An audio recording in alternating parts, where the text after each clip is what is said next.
So, we're diving into a set of claims about one of the most influential and debated books in history, the Holy Bible.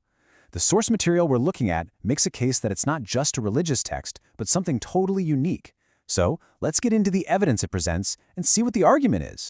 All right, so the big question our source wants us to think about is this. Is the Bible just another ancient religious book, one among many, or is there something that makes it stand apart? The case it builds to answer that question starts with something you really can't argue with, its incredible worldwide presence.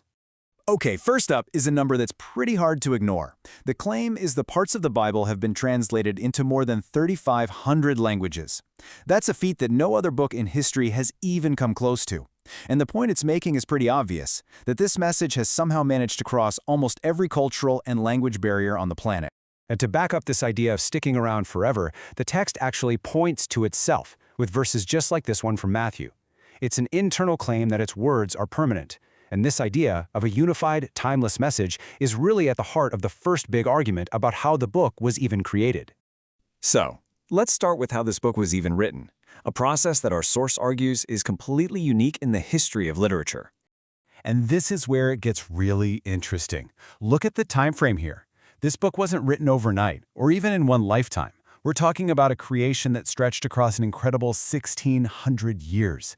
Just try to imagine how much the world changes in 16 centuries. And that brings us to the next fascinating point.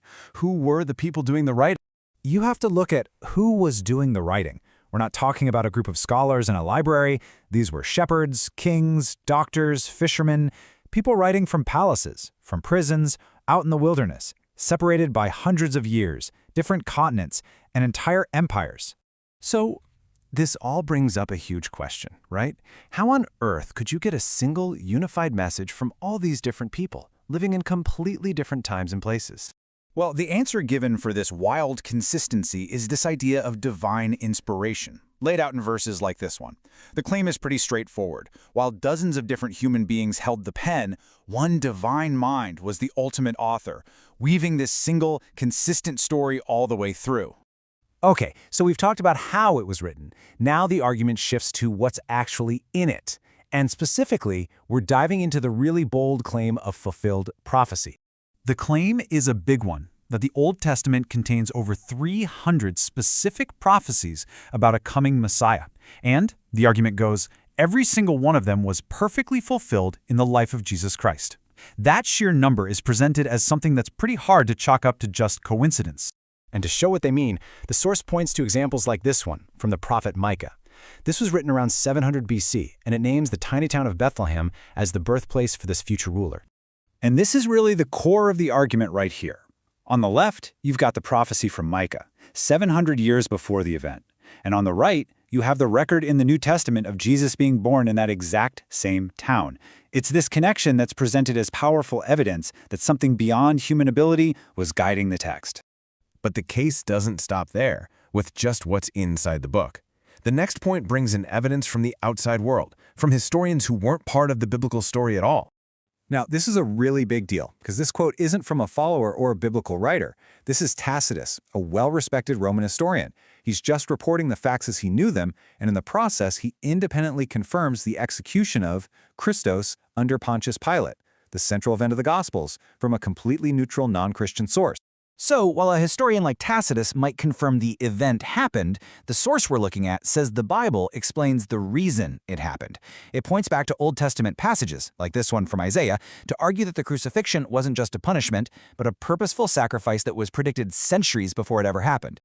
And all of this leads to maybe the biggest mystery of the whole story. After the crucifixion and the burial, everybody involved, his followers, his enemies, the Roman authorities, they all had to deal with one shocking fact. The tomb was empty. So what was the explanation? Well, the one given in the text is simple and world-changing.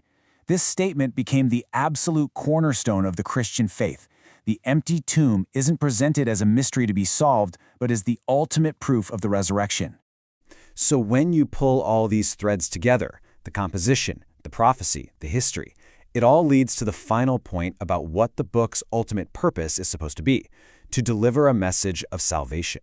Here's another interesting claim that's brought up, this idea of scientific foresight. It points to this verse from the book of Job, which is one of the oldest books in the Bible. It describes God suspending the earth over nothing. The claim is that this poetic description actually got it right, describing our planet hanging in space thousands of years before science ever could. And this is what it all supposedly boils down to. The entire message, from start to finish, is summed up in this one statement from Jesus. It's presented as the goal of all the history and prophecy, showing a direct and personal path to God. So there you have it. We've walked through the claims, from its incredible translation record and its unified authorship, to fulfilled prophecies and historical evidence.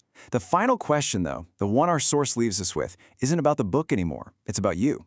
It's asking, what does this message mean for you? Please subscribe to the channel and share the video with your friends. Thank you. Your support means a lot to us, and we appreciate you joining our community.